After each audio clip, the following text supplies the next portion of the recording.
folks. Another day. Let's go ahead and start all. So now we are on Twitch and we're on Kick. Um, it's been a long week. It's been a long, difficult week. I am just starting my stream right now. I slept kind of late for me. Didn't get up until about 7. Kept waking up all night, having a bunch of weird dreams. Weird, disturbing, dumb dreams. Um,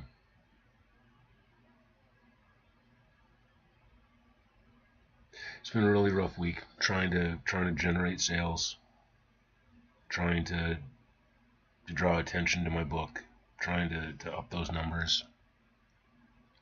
Marketing is very tough, and it would be a lot easier if I wasn't constantly being hit with a barrage of people claiming to help me market or to help me publish, or scammers, or people offering to review my book and then submitting like a review of a chapter that was clearly done by AI, or people trying to sell me on cover art that's clearly done by Canva or done by AI, or people offering me ads and video clips on my book that again clearly done by AI. All things that I can do for myself. Starting to realize that I have to change my cover art, not so much because it's bad, but because it's a little too racy. It's a little too suggestive for Facebook to allow me to promote it and put it out there. So I gotta backtrack and I gotta do that all over again just for the sake of trying to generate attention to it. I don't even know if that'll let me promote it on Amazon, because right now if it's flagged my cover as being too racy, then that could be part of the reason why it's not going to come up in ads for like books similar or anything like that. So it's pretty much invisible unless someone clicks on the link like the one in my description.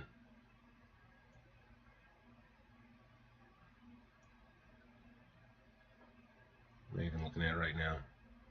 I just got a crown.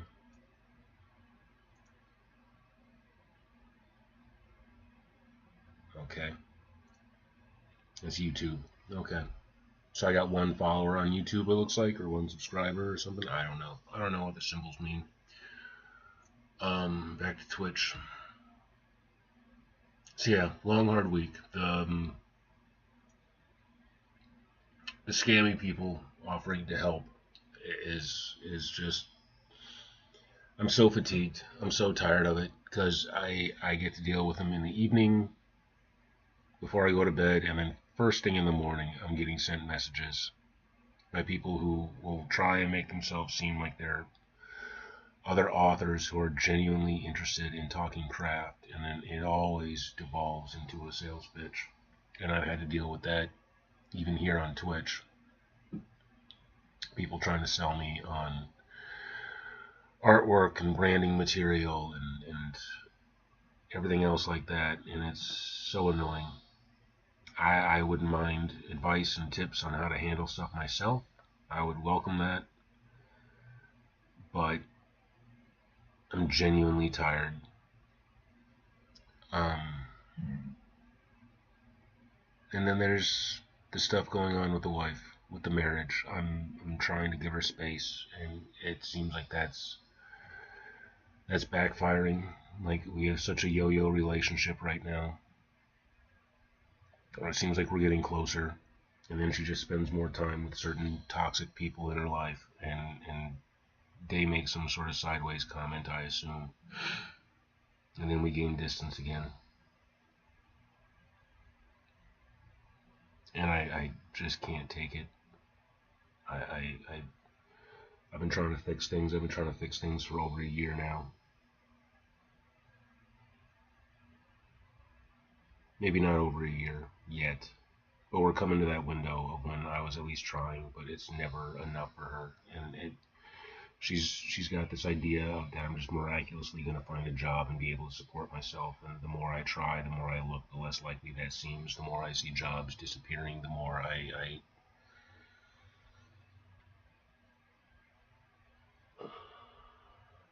at this point, I would be very lucky to find a part-time job doing retail.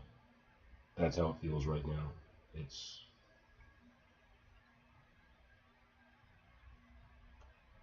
Even though I'm burnt out and frustrated, and every fucking time I get my email box full of rejections, I just kind of want to end myself. I gotta keep trying regardless. But I'm burnt out. I'm exhausted. If I didn't have pets, I wouldn't be here anymore. Like, it's so on my screen right now. We see I have a canvas open in Krita to make a new cover. This is set to a 6 by 9 inch cover with a margin for about 188 pages that my book has. So that's the template for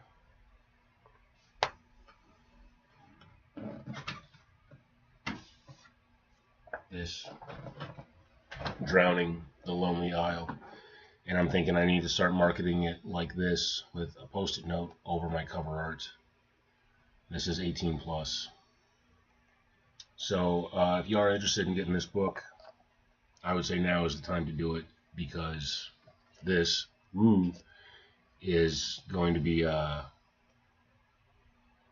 changed in the future, I guess, and made into something I can actually like share and advertise and spread around on Facebook to try and generate those sales figures. So I'm planning on redoing the entire thing and playing around with some of the other concepts that I had in my head. I chose that cover because it was simple, and doing those kind of passionate, romantic, intimate, slightly naughty scenes are actually like where I'm best as an artist. But I can do other stuff. That's why I've been doing evening streams where I practice art. Like, I hear myself right now. I hear my voice, and I am drained. I'm exhausted.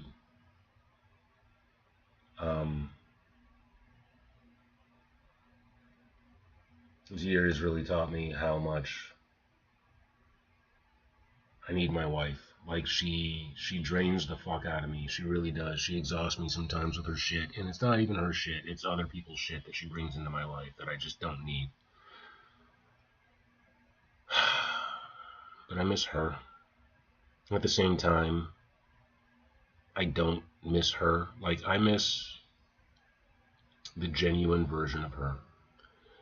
I miss her when she's not putting on airs, when she's not trying to be bougie, when she's not trying to put on a show and play a part and be this fucking character. I miss the genuine, honest, uncomplicated version of her. But it feels like she gets herself so worn out trying to put on a show, trying to present an image for other people, trying to wear this social mask. And I get all the whiplash. I get all the blame. I get everything that's left over after she's done masquerading around, and I get so tired of that. And now this week, she's pulled away again. Like I said, I feel like it's based on... I think she's friends with an energy vampire who is just sucking the soul right out of her. I think she's influenced by superficial people with a filthy soul and no patience. I think she exhausts herself on fake people. And because I choose to be genuine. Like, I was wearing a shirt that she hates on Sunday, and she mentioned that she really hated that shirt, and it's the one I was wearing at the beginning of this week, and it says, "Judge me all you want, your opinion means nothing." And she absolutely hates that. think it's because I genuinely don't give a fuck what people think. I've been a pariah. I've been rejected my entire life. My own father walked away from me. My mother projected an image onto me that I had to comply with. Someone who I considered to be a second mother to me proved over this last year that I was only family as long as I was useful. So, I'm used to rejection. Very, very used to it. Speaking of, if you could follow or hit the subscribe button, that would be fantastic. I do need the followers. I'm just not willing to kiss anyone's ass to get it. Or be a dancing monkey. This is me.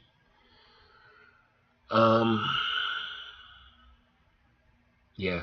So, like the post says, writing. I should be writing. I should be channeling all of this angst, this pain. I have nothing in the tank right now. I was writing yesterday, and it occurred to me how this scene that I was writing for the sake of comedy, for the sake of farce, that I thought was going to be an easy scene, was actually very emotionally draining. That it actually managed to strike a nerve in me that I didn't realize was there. It was some of that shit that you push down and you ignore.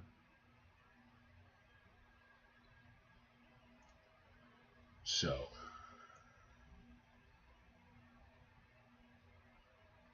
there's that.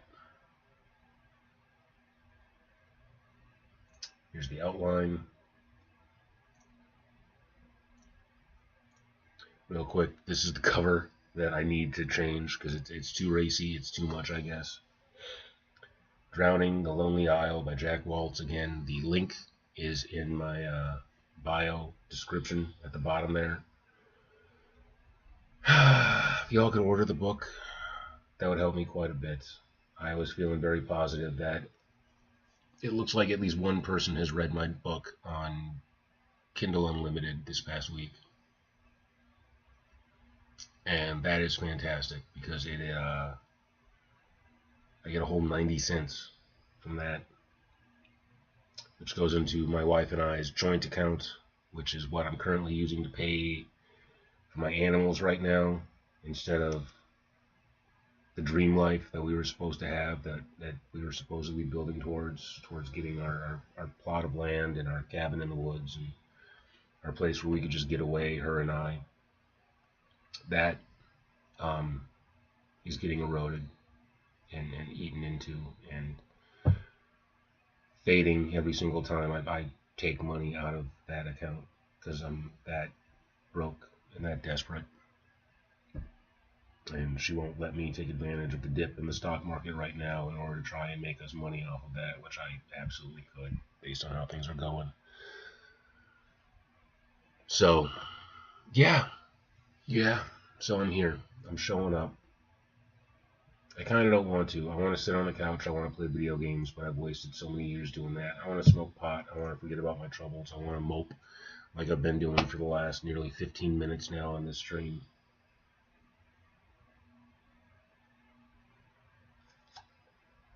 Yeah.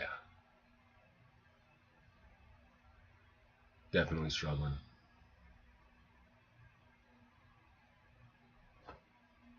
He asked, comma. Let's go ahead and get that before the edit phase.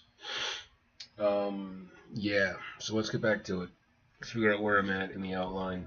Currently on the outline, we see a bunch of sentences that ChatGPT has been suggesting for like a closing line for this chapter. It's been helping me trying to brainstorm stuff. I put in what I want, what I'm looking for, and it keeps giving me suggestions, and right now I'm just copy pasting those so I can try and pick out. Typically what I'll do when it gives me suggestions like that is it'll give me like 3 or 4 ideas, and then I'll go through and I will Frankenstein these things together in order to come up with a line that I feel is appropriate, and then go back through it again and change the language so it's actually words that I use in my own vocabulary. Make sure that the pacing is fine, and then run that through and see if it has any grammatical, let's just say grammarly suggestions I said, I'm tired. And apparently the wife is tired today too. Last time I saw her was on Sunday. She said she was going to come over on Monday, and then she decided not to. And just now, as I've been streaming, I'm wondering if it isn't because of the shirt that I was wearing on Sunday.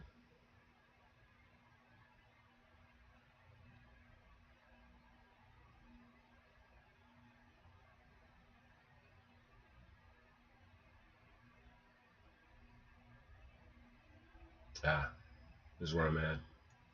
She sobs into his chest, and he feels sorry for her, placing his arms around her to comfort her. She says she feels so good in his strong, masculine arms, and she shudders and looks up at him, pressing her breasts into him.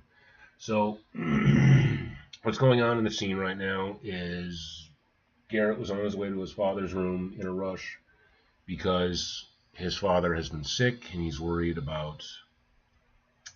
We haven't talked about poison yet. Not really. Like the doctor and the priestess have a little bit, but he's been noticing or discovered yesterday in the book, not yesterday in real time, discovered that his brother has been coming in and giving his father wine, which is the last thing that an old ailing king needs. And his brother is the crown prince, the one who's next in line for the throne, and is quite eager to have the position. Like feels like he should have gotten it years ago already. The king is too old. And so Garth was on his way to try and cut his brother off to keep him from delivering more wine in the morning, which would just be a detriment to his father's health. And as he's heading there, he feels this hand grab his arm and pulls him back, and it reminds him of Arista for a moment because it's a woman's hand grabbing his elbow, and he goes with it instinctively. And the room is in utter chaos and a mess.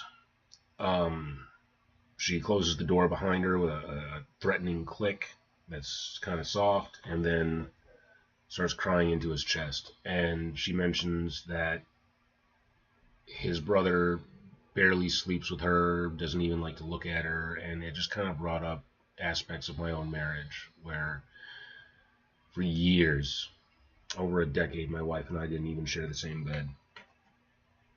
And that all came about because I went through a period that was so stressful and we were fighting so much that I used to wake up with my hand in the air ready to punch her in the face. And that terrified me. I came from abuse. I've seen a lot of abuse in my life growing up, and I didn't want to be that guy. Even if it happened, subconsciously in my sleep, I didn't want to be that guy. So I started sleeping on the couch. And there were a lot of times where even after that, I tried to reacclimate myself to sleeping next to her, and I would wake up furious. And even when I started sleeping down in the basement and away from her in another room, I would wake up and I would be furious about the conflict that went on during a certain phase of my life. As I was in college and preparing to graduate, like it was just a lot of unnecessary stress, a lot of unnecessary conflict that was introduced by an evil person who never should have been living in our house. And I take responsibility for that. I should have been working. I should have been providing. I never should have gone to college. I didn't want to go to college. I went to college to prove a point to her, and we still have debt like crazy because of it. So, still trying to dig myself out of that hole.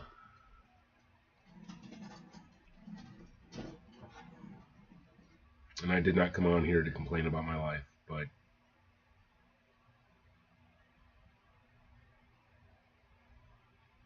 I need catharsis.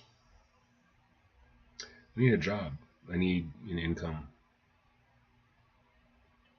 And the whole reason I started streaming again last year after she left was I had to put this somewhere. I had to take everything that I've been feeling, all the stress that I've been under, and put it somewhere. So, if you are a prospective employee, or not employee, employer, and you're seeing this, sorry. But, been dealing with a lot.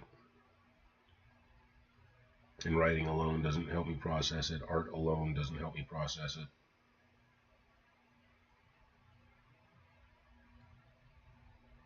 And this gentle decay online it's a controlled method of falling apart, I guess.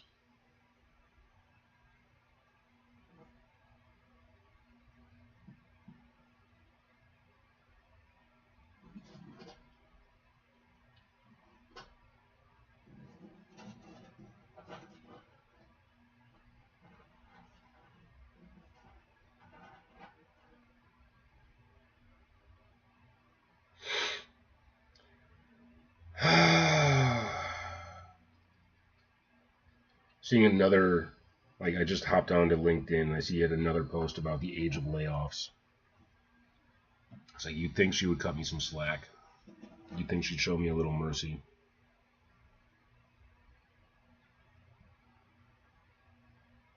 But, no. Nope. I've heard her too much. Too much distance. Too much taking her for granted. Too much of having her be my only person. Just too much.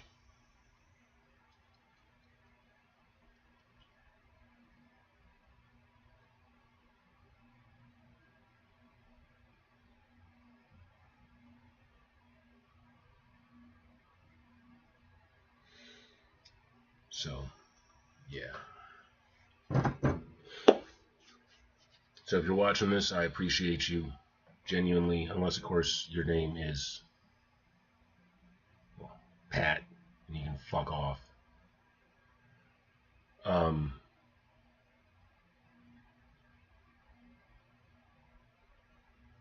Just please don't try and sell to me or advertise to me. It's the last thing I need right now. So, 500 words. After that confessional that no one asked for, that I'm making public.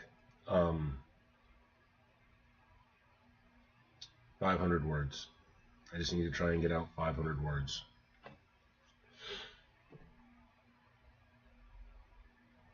Instinctively, Garrett wrapped his arms over her shoulders to steady her shaking too gently to stop anything.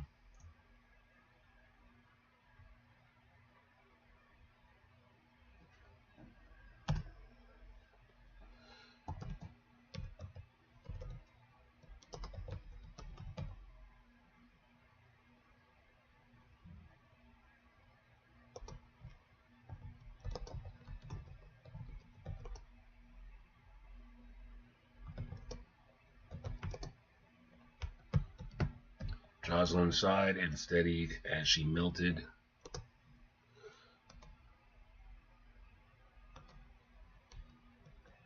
into his embrace.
Seventeen, 16 words in and I'm already stalled. Okay, I'm gonna get more coffee.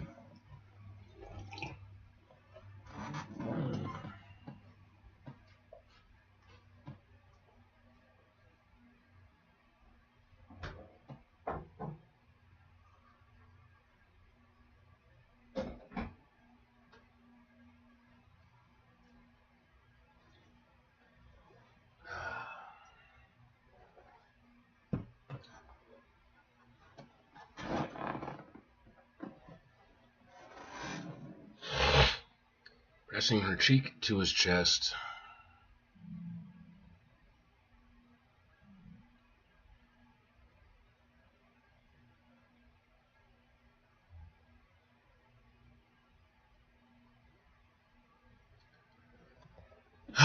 Pressing her cheek to his chest.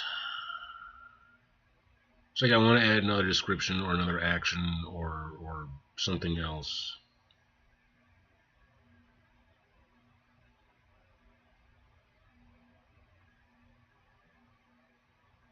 But like I already took the main line of action. Jocelyn sighed and steadied as she melted into his embrace.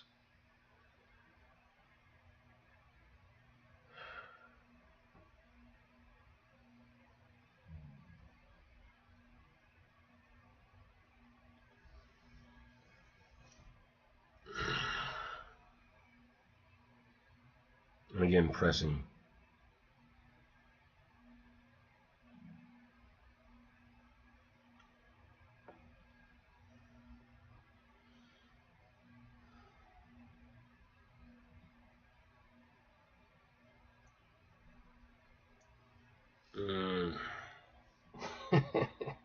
This is a draft. I'm allowed to write badly. I'm allowed to write shit. But I don't want to spend forever agonizing over the edit. Like, I'm trying to write a little bit better now during the drafting phase so that the editing will be less painful and less laborious. Because even though I use ChatGPT to help with that, I don't let it write for me. I don't take every single suggestion. I sit, I fight with it, I argue with it, I make sure that in the end it's my own words. But it's nice to have another intellect, another like logic center to bounce things off of.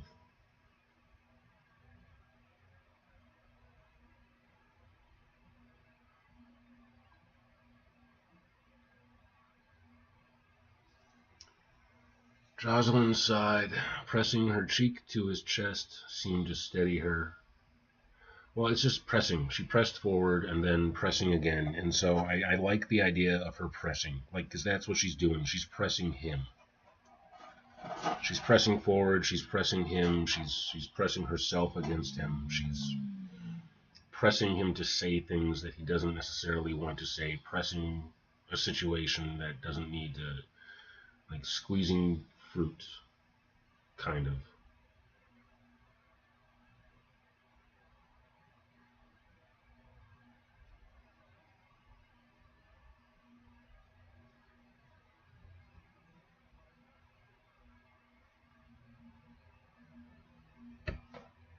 Sighed and squeezed tighter.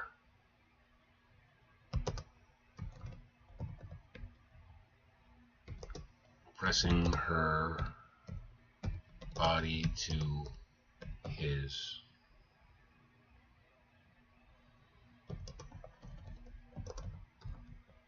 It seemed to steady her, and as she put her cheek to his chest,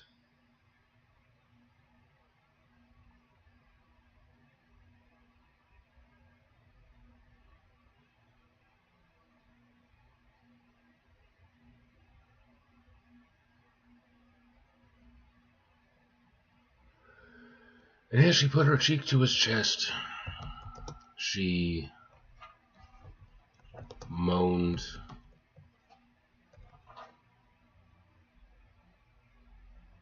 between the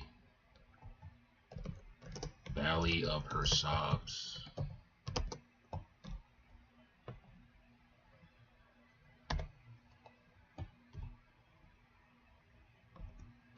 Oh, it feels so good to be in your arms at last.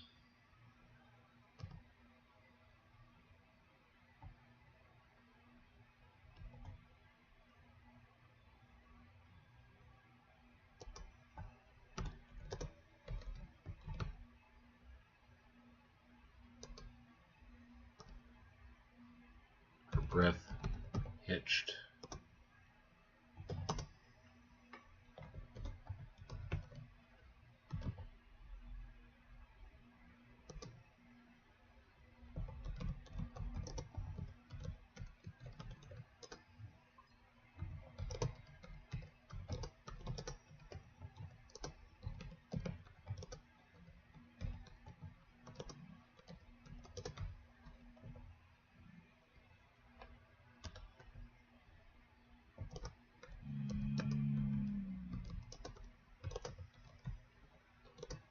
Into his stormy blue ones.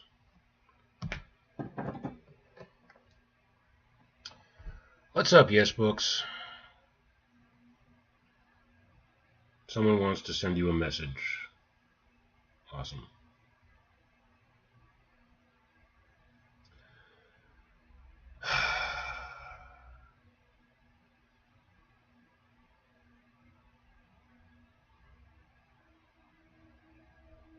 Hello, Jack. Okay. YS. Thanks for the corrections. YS Books. Where's the YS stand for? Alright. I'll accept. But damn it, there's going to be another person trying to sell me shit.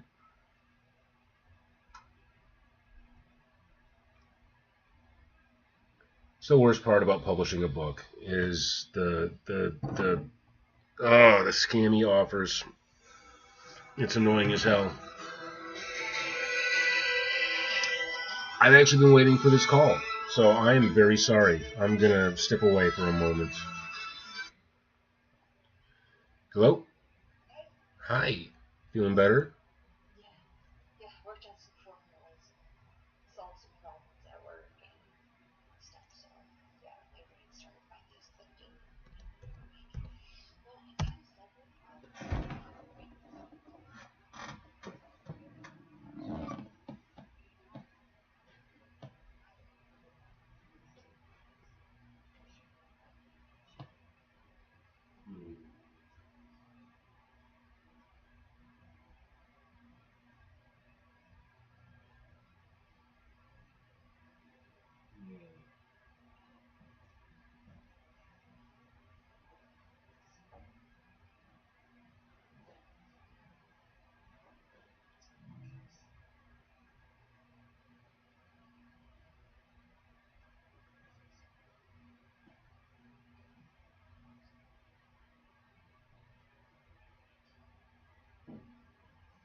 And I think it's terrible that the stock market is in such horrible shape. They're actually trying to distract us with the Epstein files.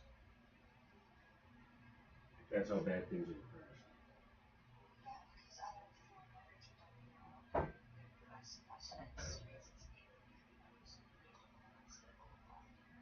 Yeah, and then there's also like the AI bubble bursting.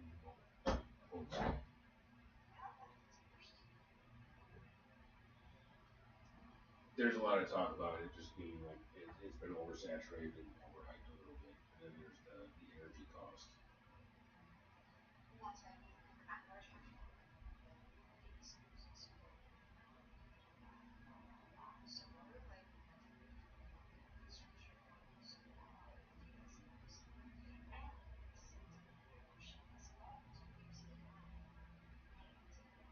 Yeah,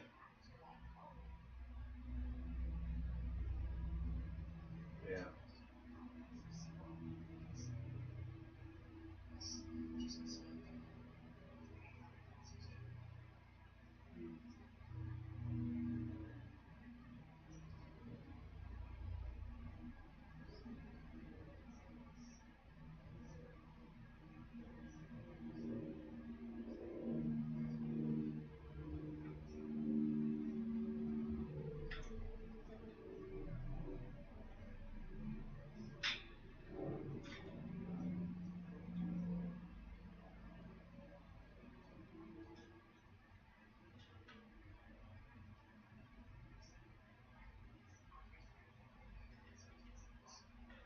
Mm-hmm.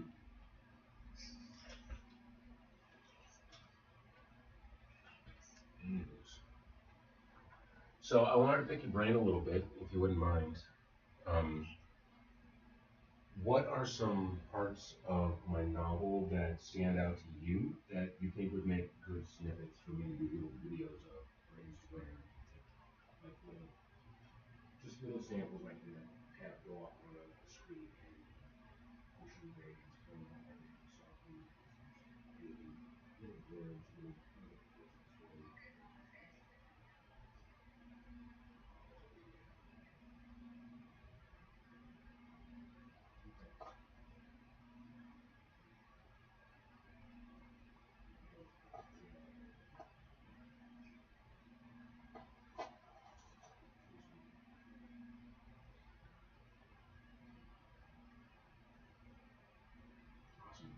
I'm really burnt out and exhausted today. I'll see if I get to that. I'm trying to do at least 500 words in the second novel right now. Found out Facebook is not promoting any ads that have my cover on it. It's too messy for Facebook.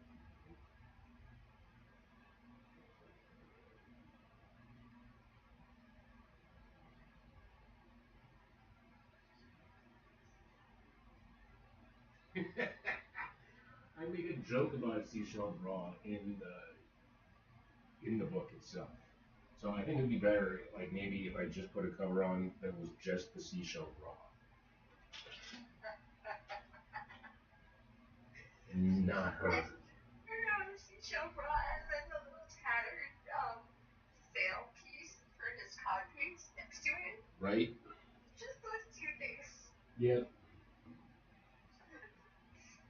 Yep. Maybe a good simple way of doing it. It'd be a lot better if I could find the actual props for the picture to be. That almost feels easier right now. But yeah, that's definitely an option. It definitely gives the message.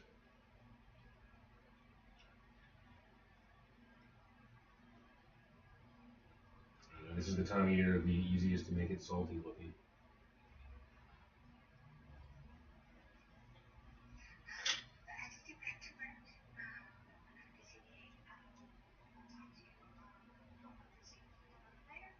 Okay. Sounds good, darling. Thank you so much for calling. All right. I love you.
All right. I needed that call. I needed that call very much.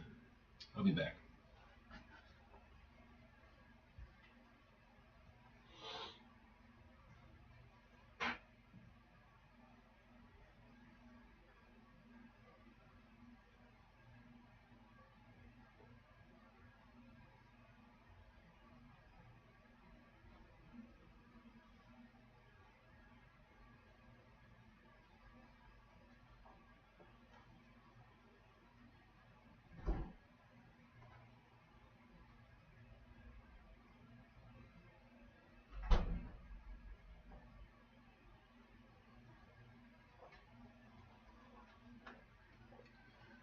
Oh, I hate how much my soul needs hers. Damn it, that's ugh.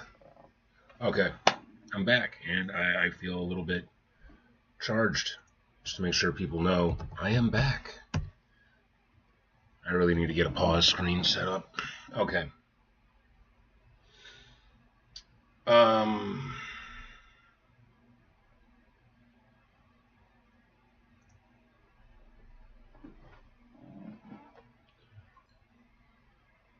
Oh, yay. This is, let's see. Trying to sell me something, bud? How are you doing, Jack?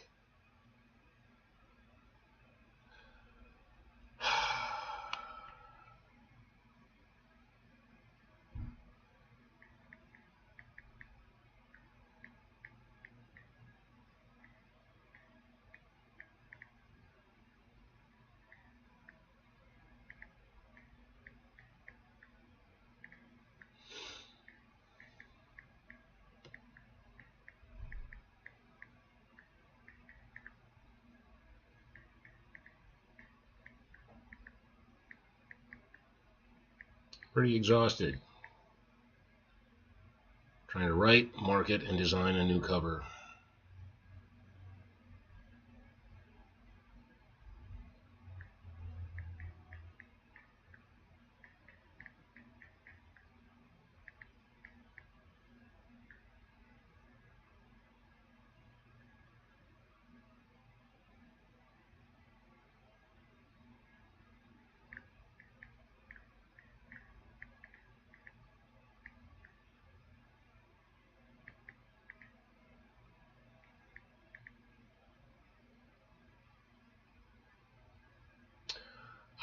I just created my Substack account. I need to get into it more. I need to write blogs. I need to collect emails. I need to do all that stuff. That's on my to-do list. I've started it. Um, I need to, at the very least, be keeping an idea for blog articles that I want to write. Busy week. Busy week. I'm even trying to come up with a short story that I can use as like my free gimme for the email exchange.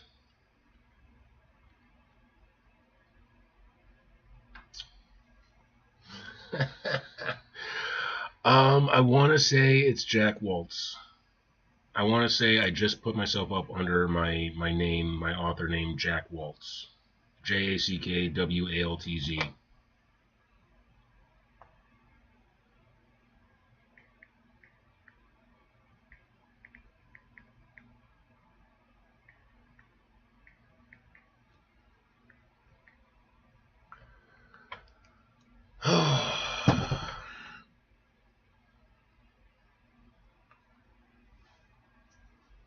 Yeah, I started a short story earlier this week that I want to get finished. That's all about narcissists.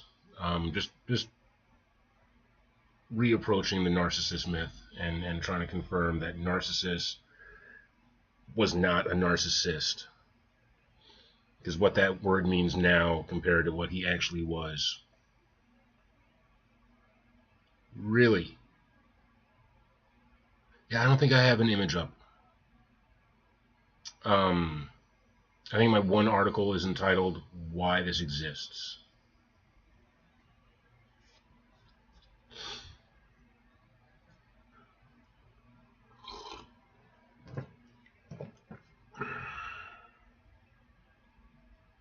Check out my app real quick. Substack.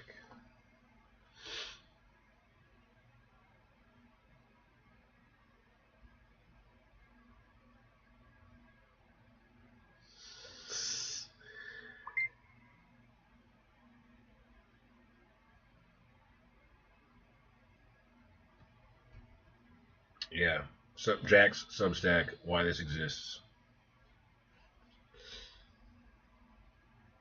A place for stories that linger.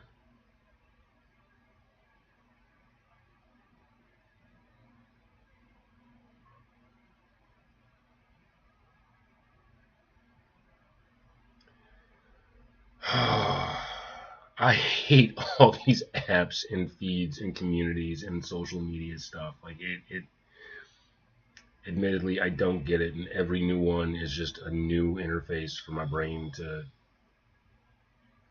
try and figure out.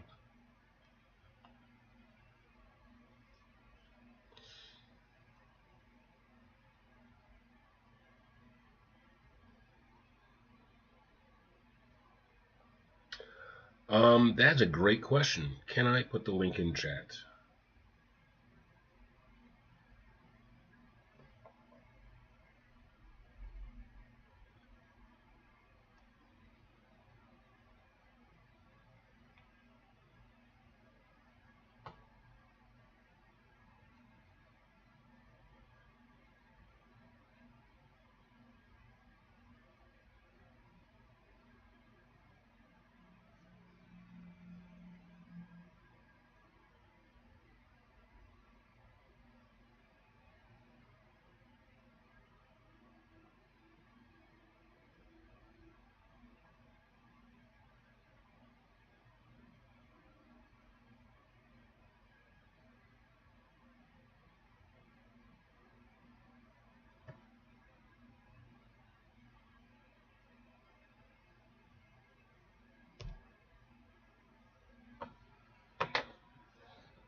Okay, let me try doing it this way then.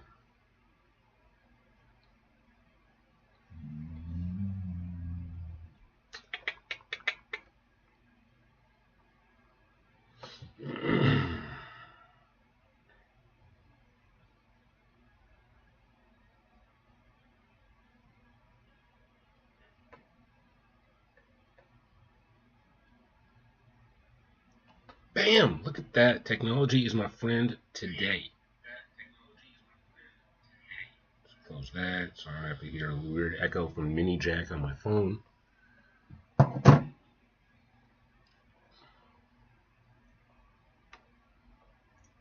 Thus, no, this. Let's see. Jocelyn sighed and squeezed tighter, pressing her body to his. This seemed to steady her, and as she put her cheek to his chest, she moaned between the valley of her sobs.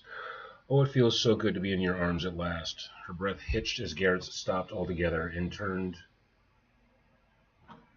as she turned her tear-filled, radiant blue eyes up into his stormy blue ones.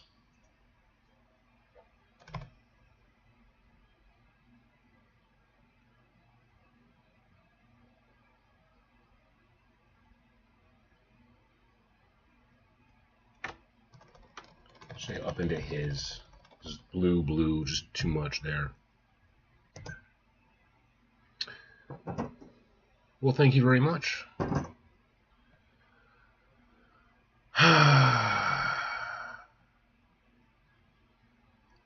Yeah, it's rough. This year I've been trying to figure out Discord, which people keep asking me to join and be a part of because of the Twitch thing, and then TikTok is where I'm supposed to be advertising my book. I don't understand TikTok. Don't get it at all.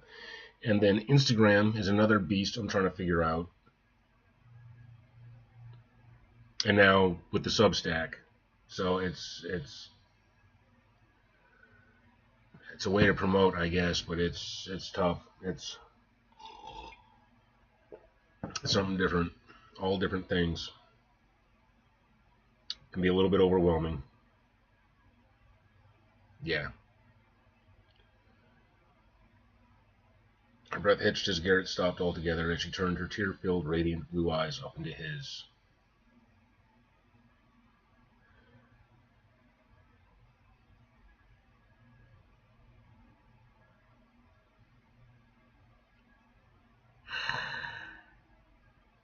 Next sentence is about her breasts and pushing into him, and I gotta say it in a way that is suggestive and humorous. Like this whole scene I'm trying to write something that's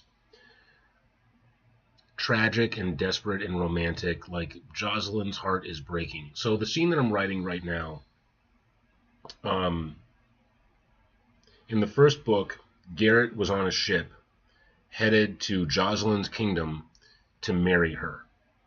And a storm hit, the ship went down, he gets rescued by a mermaid. The mermaid takes him to a cursed island that she can't leave until true love breaks the spell that's keeping her there. And sure enough, over a long period of time, the mermaid and Garrett fall in love with each other. So at the end of that book, the curse is broken, and they return to Garrett's home kingdom. And Jocelyn, the woman that he was supposed to marry, gets married off to his younger brother in the time that he was away. And they have an unhappy marriage. Galen, who she's married to, is autistic and doesn't like to be touched, is overly sensitive, he's messy, he's always dissociating into other things. Like he'd rather spend, like she mentions at one point that, or no, I have it in my notes, that he would rather crawl around on his hands and knees looking at bugs and mushrooms than look at her. So he's got his own hang-ups and issues. And so Jocelyn, being this romantic, this girl who was raised her whole life thinking that I'm going to marry Prince Garrett, finally meets Garrett, and he comes in and he's thin and muscular from living in the wilds for so long, and tan and fit, and clearly in love with this other woman, and they have this passionate relationship that she's jealous of. So in this scene, I have her attempting to seduce him by crying about how horrible her marriage is and trying to convince him to have an affair with her. And I want it to be kind of tawdry, kind of naughty, and at the same time tragic. Like, it's humorous from one perspective, and you feel genuinely sorry for her from another perspective. So I'm battling that duality right here. And I had to quit yesterday because it just got a little bit heavy. Like, I just kind of hit a line that reminded me too much of my own life. So I had to step back, take a break. And I'm exhausted today. Like, I wake up and I'm already got marketers harassing me on my phone before I even open my eyes. I got people that are trying to sell me shit. I'm like, let me help you with your book. I'm like, I can't afford your help, and I don't trust it anyways. So it's, yeah. And then I'm just trying to get 500 words out of this. I've got 63 so far, but just 500 words today, and I can say I've made progress and set it down and then focus on other stuff. Because, like, apparently my cover is too racy, so I can't promote my book on Facebook. And I don't think it's getting spread around on Instagram and TikTok or anything like that. Like, here. Yeah, there's my backdrop right now. That's the cover of my first book. And it's too much. So I got to change that. And I have my degree in game design and animation, character design, world building and stuff. That's kind of my specialty. So it's, but I don't practice my digital art enough.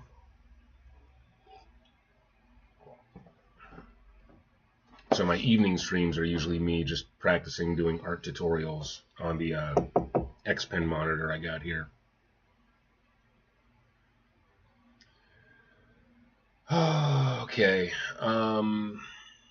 After that little rant and ramble, stop the other she turned to put Raven has up in his.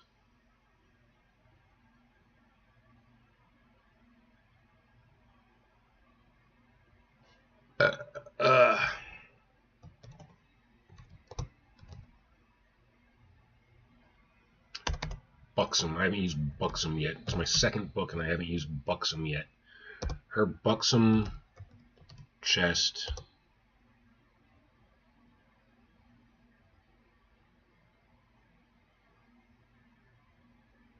I used pressed twice already, like on this page. Her buxom chest.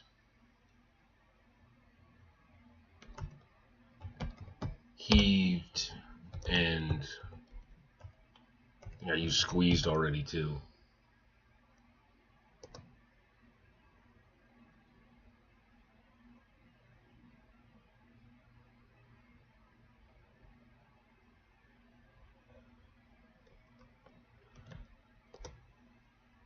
Squeezed into him.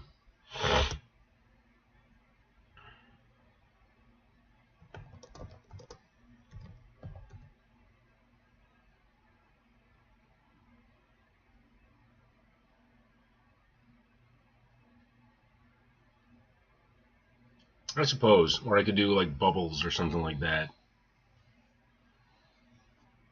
But I feel like it's not all that graphic. Like, it's, I feel like that's tasteful with her arm being in the way that it is, and I'm not doing nipple or anything like that. You know, it's, I don't feel like it's that bad, but Facebook flagged it.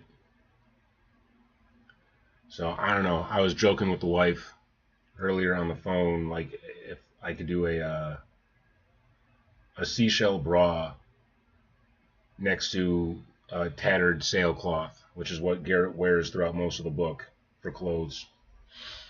Something suggestive like that, or even like if I could find some real props and then just take pictures of them. But I got some other ideas. I've had AI generate a couple of images, and there's one that's very close to something I was thinking about. Like, it's called The Lonely Isle. I could just have a shot of an island from a distance. It doesn't sound like it's fun. Most romance covers that I see is like just some dude on the cover who looks like he really desperately needs a shirt. And what I've uncovered or what I've found for just chatting with AI, like what's a good cover design, is for romance or romantasy, you typically want to have your female lead in some sort of like empowering pose. So I've got other ideas where there's a lot of scenes with her resting on these red rocks that rise out of the ocean off of shore, and thinking about doing something with her like just from behind, kind of S curve, sort of nice lithe posture, and like looking over her shoulder. So I've got ideas. It's taking the time to put into it. And while I'm doing this, I'm trying to think about what I want to do for my next cover for the book that I'm currently writing, because this is the sequel to it, and get that done so I can actually have pre-sales and start trying to sell it before it's done. Like try to start the pre-sale phase for when I'm doing the edit on this.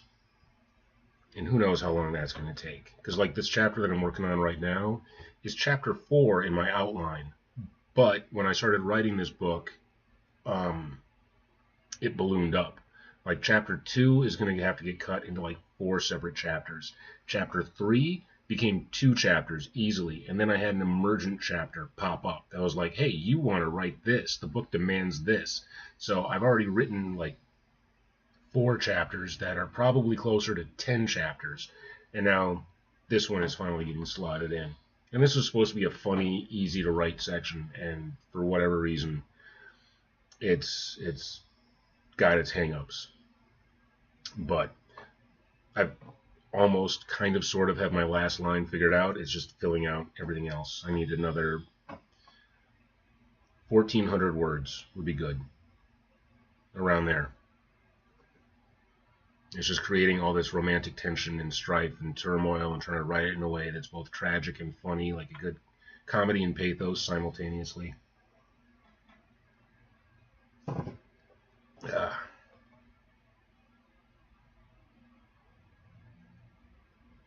That's an idea. That's one idea, but yeah, the title doesn't really fit. The title of the second book is The Rising Tide, Drowning the Rising Tide. So it's probably going to be Arista again in some, I don't know. I was actually thinking about using the Empress card from the tarot deck and having Arista sitting on the throne, like with a crown on her head, like she's already taken over the kingdom. Because I write Arista, my primary love interest, like maybe she's the villain. Again, like if you look at the book, if you look at the story from a certain perspective, you could say she's the bad guy the whole time. So I never totally absolve her. She's a very morally ambiguous character. Whereas Garrett, my protagonist, my POV character, he's too nice. Like I'm realizing, as I started writing this book in the beginning, it hit me like his whole issue, his whole deal, his whole struggle is being too nice.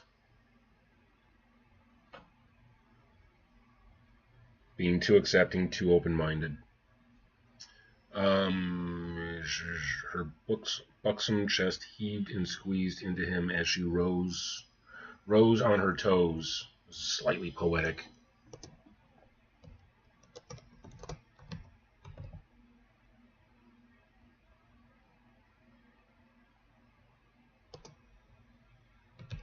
Till. That's the wrong till. I want until Garrett could taste her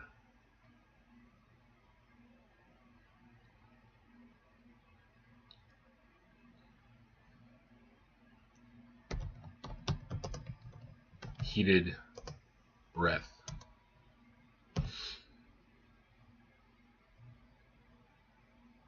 All right.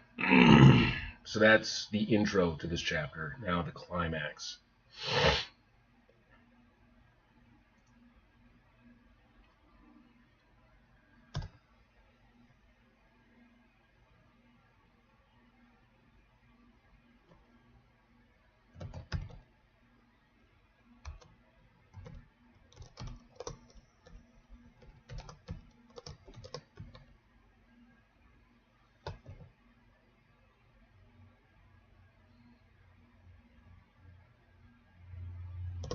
Seeing the hunger in her eyes,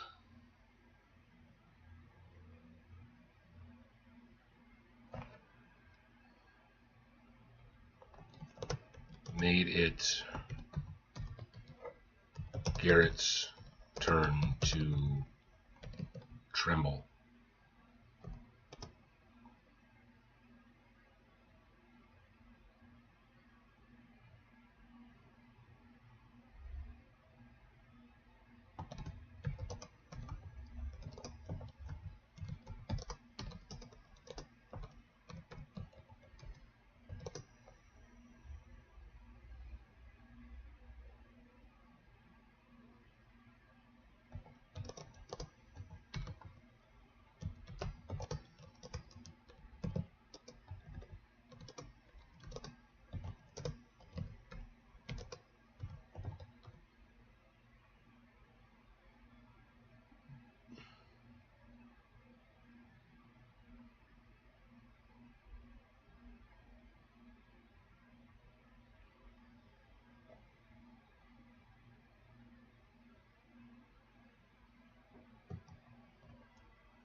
Garrett, my sweet Garrett.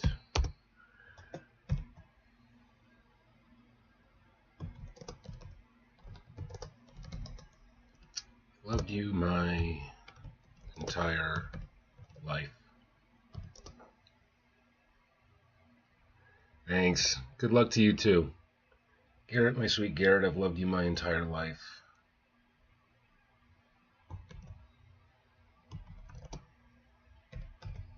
I've been raised to be nothing but your loyal and loving wife.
you a little old for this, Tommy? I may be old, but I can still pull it off.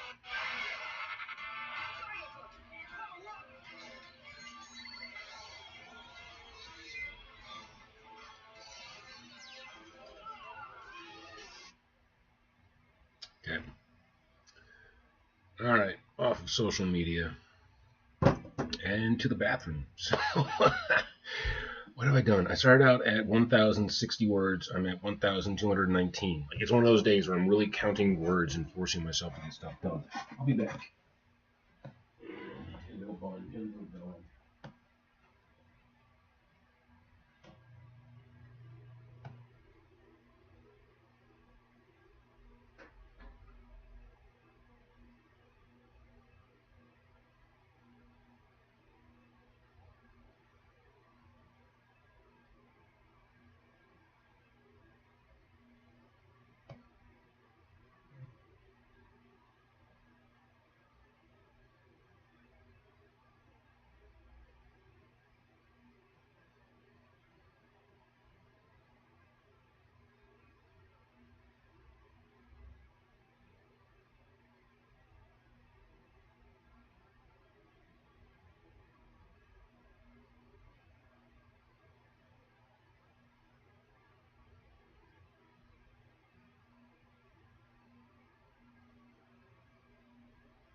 Yes, the best viewers? Yeah, Stream Boo. Viewers are Stream Boo. Hmm.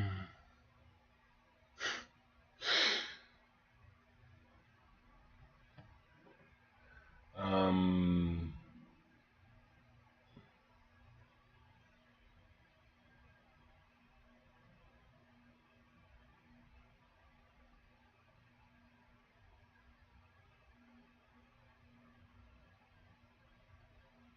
Oh, Garrett, I've loved you my entire life. Dreamed of feeling you pressed against my body.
Pitiable, pleading princess, yet still longed for Arista.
Here,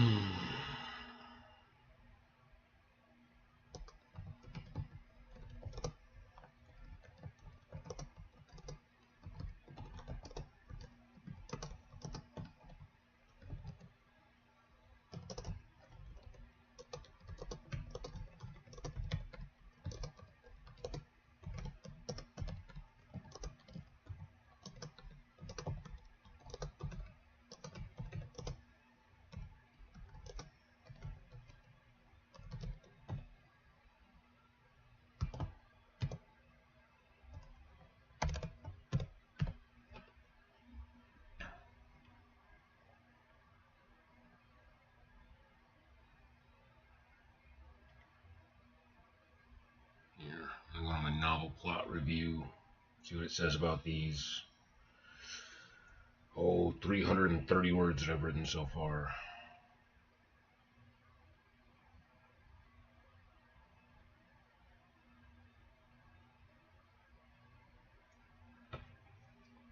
Yep, 330. Control C. Control V.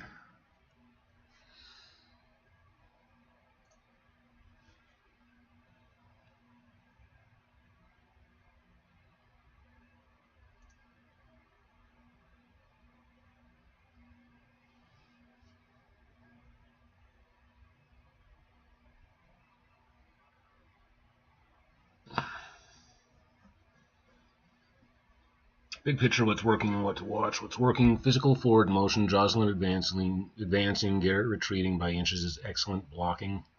Consent confusion, Garrett's body responding while his will resists is uncomfortable in the right way.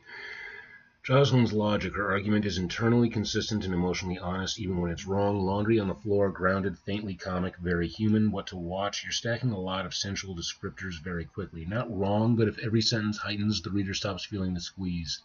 Jocelyn's dialogue is strongest when she speaks about duty and betrayal, slightly weaker when she leans into overt seduction language. She's more tragic when she sounds trained, not lustful. Line level notes. Opening paragraph. Jocelyn sighed and squeezed tighter, pressing her body to his. Good, immediate escalation.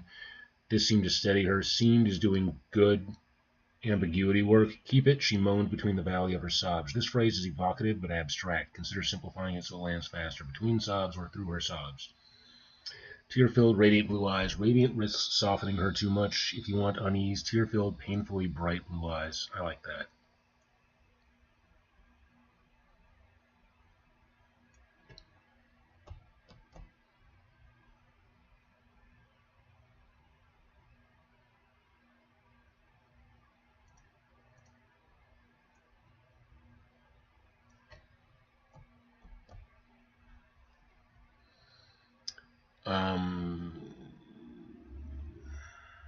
Garrett's reaction, seeing the hunger in her eyes, made it Garrett's turn to tremble. This is excellent. The word hunger reframes the scene without judgment. His hand snapped to her shoulders, perfect physical beat, clean and readable, but something in him softened so that he could not find the strength. This is emotionally right but slightly long. He could sharpen, but something in him softened, and the strength simply wasn't there.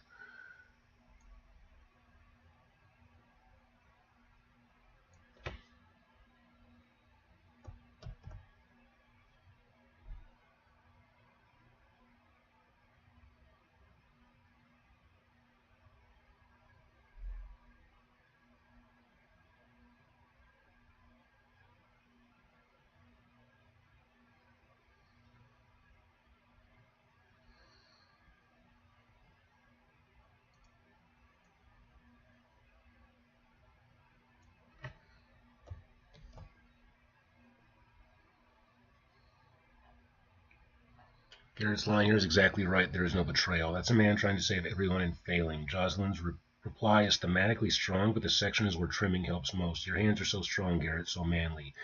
This is the most overtly seductive line. It's not wrong, but if you want tragic funny, consider letting her frame it as a comparison, not praise. Galen never touches me like this, not at all. That line hurts more and keeps her believable.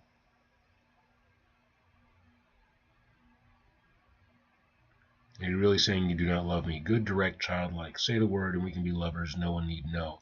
This is fine, but you might get more irony by letting her assume secrecy is already agreed upon. No one would need to know.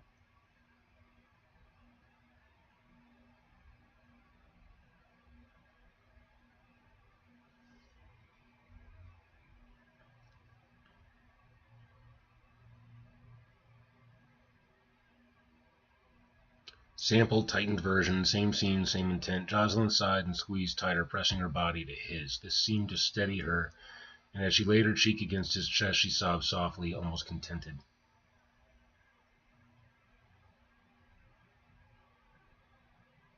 Oh, she breathed, it feels so good to be in your arms at last. Garrett's breath caught as she tilted her face up to him, tear-filled, bright, tear-filled blue eyes bright with something he did not want to name. Ugh. She rose onto her toes until he could feel the warmth of her breath against his lips. Seeing the hunger there made it Garrett's turn to tremble. His hand snapped to her shoulders and he tried to pull away, but she clung fast. Garrett, my sweet Garrett, I've loved you my entire life. I was raised to be nothing but your loyal and loving wife. She followed him as he stumbled back by inches, arms locked around him, gaze still pleading. Every day I feel as though I've betrayed you, betrayed my heart. His grip tightened, holding her at bay, but something in him softened, and the strength simply wasn't there.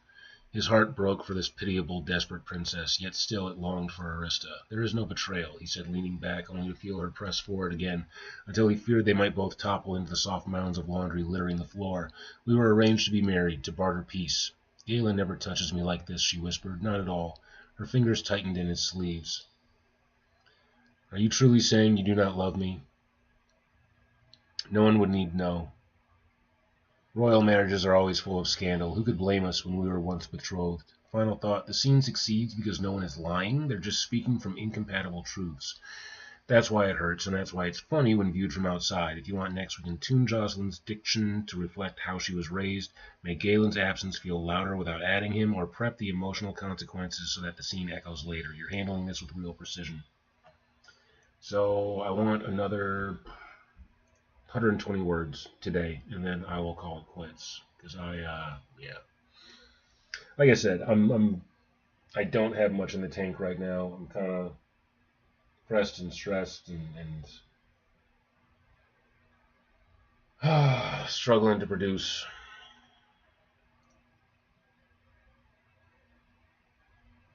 What time is it? 12:57. I should have had lunch by now or a decent breakfast. All I've had is an apple. Yeah, I'm gonna keep going, keep rambling through this until I can at least, I don't know, fill up this page. Mojo.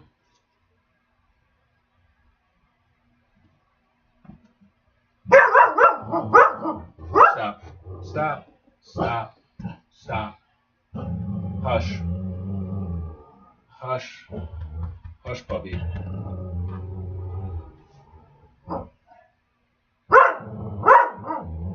Lula.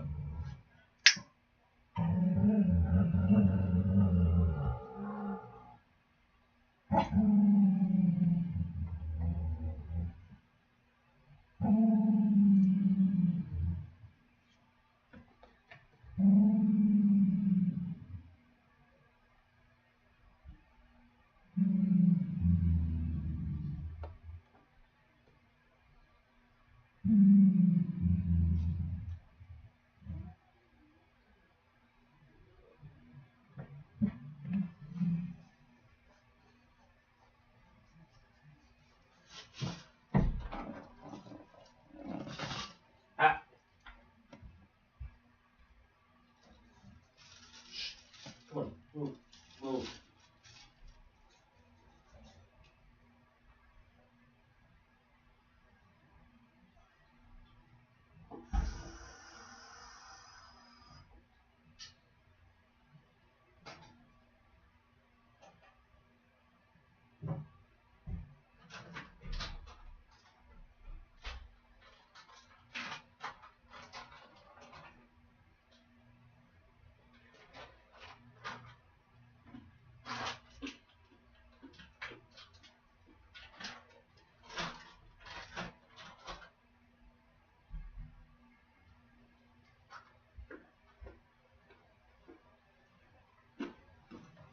All right, give me a little almond snack.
floor. He took a decisive step back.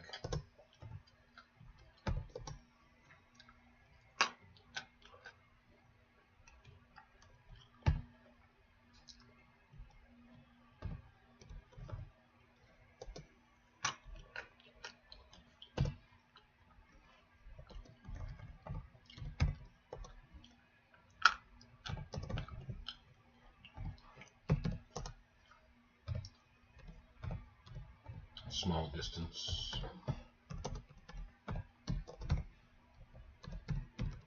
Just enough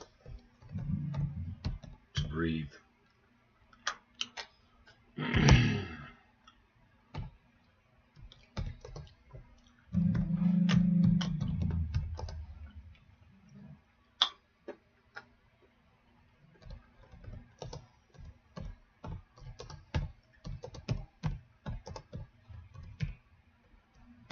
At his spine.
Coffee cup.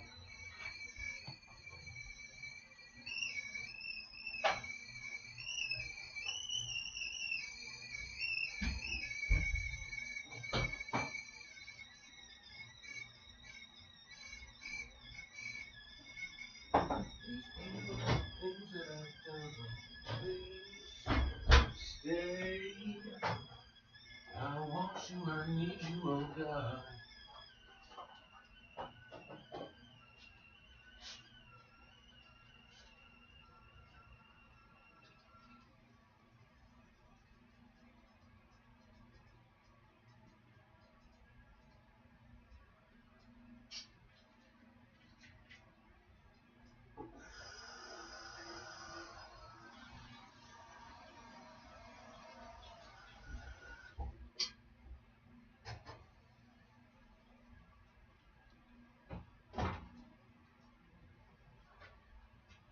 Hey Riz, let me finish this. I'll take care of you, buddy. I'm sorry.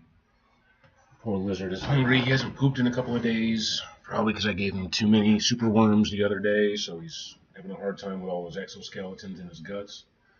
But he's hungry. He's been active. He kind of destroyed a plant. He's been acting weird. And it's nearly 2 hours now, and I'm still not at 500 words. I still got about 107 to go. Let's check this out again. Let's go back to the novel plot review chat that I got going.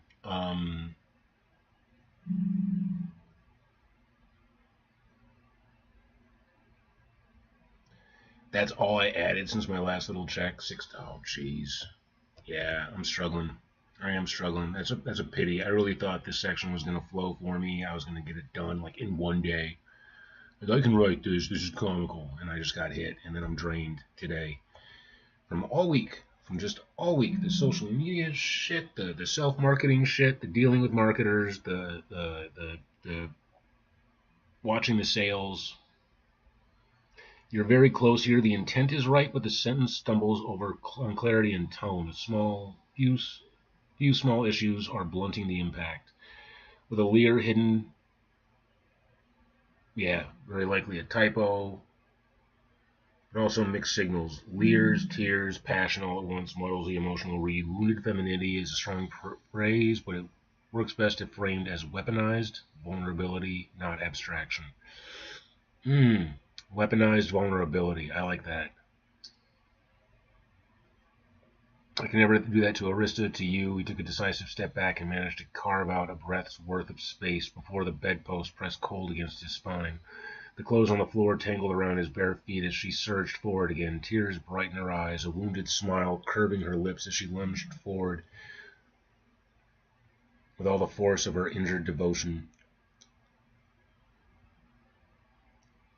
I can never do that to Arista. To you, he stepped back just enough to breathe and felt the bedpost bite into his spine. No. The scattered clothes clutched at his bare feet, and she came after him again, eyes shining with tears, her hurt warm like armor as she pressed forward with desperate grace. No.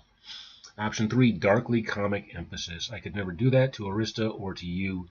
He retreated a single step and found himself trapped against the bedpost. The laundry conspired against his footing, and she advanced once more, tears streaking her face, her wounded femininity marshaled like a charge. No, I don't like any of those.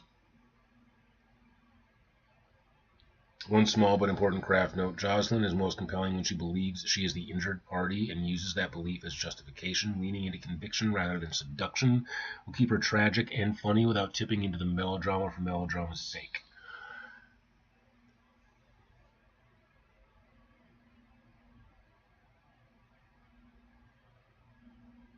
This scene is walking a tightrope and you're keeping your balance. Sure enough, sure enough. I could never do that to Arista, to you. Okay. The thing they all recommend is making a break there. That's good. He took a decisive step back and managed to create a small distance, just enough to breathe, and felt the bedpost at his spine.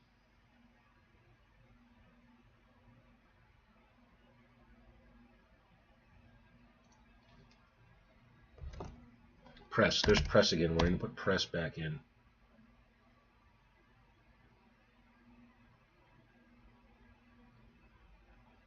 Clothes on the floor seemed to wrap themselves around his bare feet, and with a leer hidden by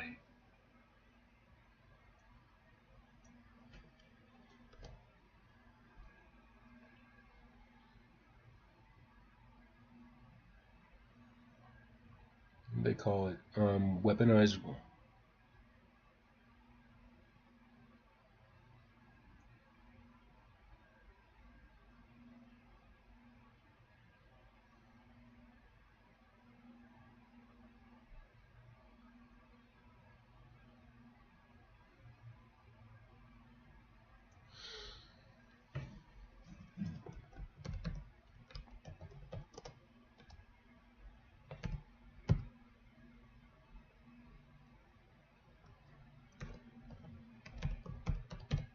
With her weaponized vulnerability again.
Boom.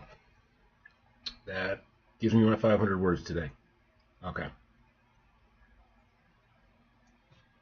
Let's give it another check. Boom. V. See what it says about this. Back to Twitch. Nobody's talking, so I don't gotta feel bad for ignoring anyone. This is working in spirit, but right now the paragraph is doing 3 things that blunt its power. Over-explaining Jocelyn's grievance. It starts to sound like a list rather than a spiral, letting the sexual language get explicit enough to flatten the tragic-comic tone, diluting Garrett's physical jeopardy at the end. His escape should feel narrow and humiliating. Below is a tightened version that keeps the heat, sharpens the cruelty, and leans harder into tragic irony rather than explicitness. Polished version, tragic, funny, unsettling. You could do anything to me, Garrett, she breathed. Just touch me, hold me, look at me with those smoldering, gentle eyes, the way Galen never does. She laughed softly, bitter and breathless. He would rather spill himself over his books than my body. So let me give myself to you instead. Her fingers curled in his shirt as she pressed closer. I hear how the maids talk, how ravenous your passions are with her. Surely you have enough left for me as well. Your brother leaves me wanting. He would rather crawl through the garden hunting beetles and mushrooms than ever think to crawl toward me. Her smile twisted, wounded and eager all at once, and even if he noticed, I doubt he'd mind. She surged forward, lips pursed in pursuit of a kiss. Garrett slipped past her shoulder, nearly losing his footing as the floor betrayed him, and she stumbled backward instead, caught by the unkempt mattress in a tangle of silk pillows and thwarted desire.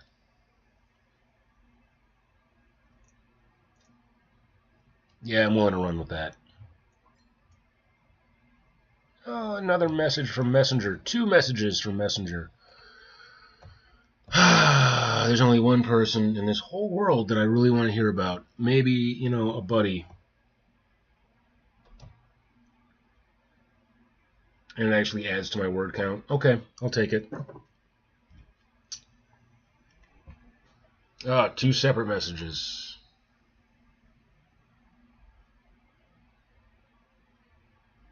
And someone else wants to send me a message.